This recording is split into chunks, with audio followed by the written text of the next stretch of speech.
Viewers আসসালামু আলাইকুম। তো এখন আমরা মোবাইল স্ক্রিনে চলে আসলাম।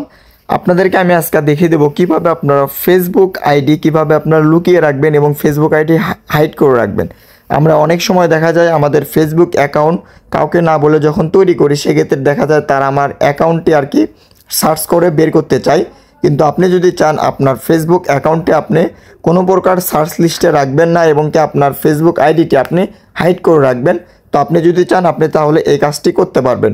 তো কিভাবে আপনারা আপনার ফেসবুক আইডিটি আপনি হাইড করে রাখবেন, কেউ সার্চ করলেও আপনার ফেসবুক আইডিটি শেয়ার খুঁজে পাবে না।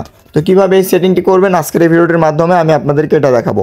তো এটা করার জন্য ফার্স্টে আপনাদেরকে ফেসবুক প্রোফাইলে চলে আসতে হবে, তারপরে এখানে থ্রি ডট মেনুতে ক্লিক করতে হবে, তারপরে এখান থেকে আপনাদের সেটিং অ্যান্ড প্রাইভেসিতে ক্লিক করবেন, তারপরে এখান থেকে জাস্ট সেটিংয়ে টাচ করবেন। সেটিংয়ে টাচ করার পর আপনার সামনে এরকম চলে আসবে, তারপরে নিচের দিকে আসবেন। নিচের দিকে আসার পর এখান থেকে আপনার হাউ টু পিপল ফ্যান্স এখানে একটা জাস্ট ক্লিক করে দিবেন। ক্লিক করে দেওয়ার পর আপনার সামনে এরকম চলে আসবে, তারপরে এখান থেকে আপনারা এই নিচের এই বাটনটি জাস্ট আপনারা এটা অফ করে দিবেন। এটা অফ করে দিলেই আপনাদের কাজ শেষ।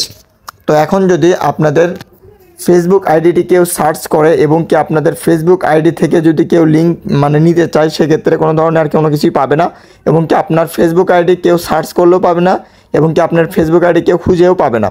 তো কি এই সেটিংটি আপনারা করলে অবশ্যই আপনাদের ভালো হবে, বেশ করে মেয়েদের উদ্দেশ্যে ভালো হবে আর কি। তো ভিউয়ার্স আপনারা বুঝতে পারলেন। তো আজকের ভিডিওটি এই পর্যন্ত। ভিডিওটি কেমন হয়েছে অবশ্যই কমেন্ট করে জানাবেন, আর আমাদের চ্যানেল নতুন হলে অবশ্যই চ্যানেলটি সাবস্ক্রাইব করবেন। এরকম টেক কন্টেন্টের ভিডিও প্রতিনিয়ত আমাদের ইউটিউব চ্যানেলে আপলোড করা হয়। আসসালামু আলাইকুম।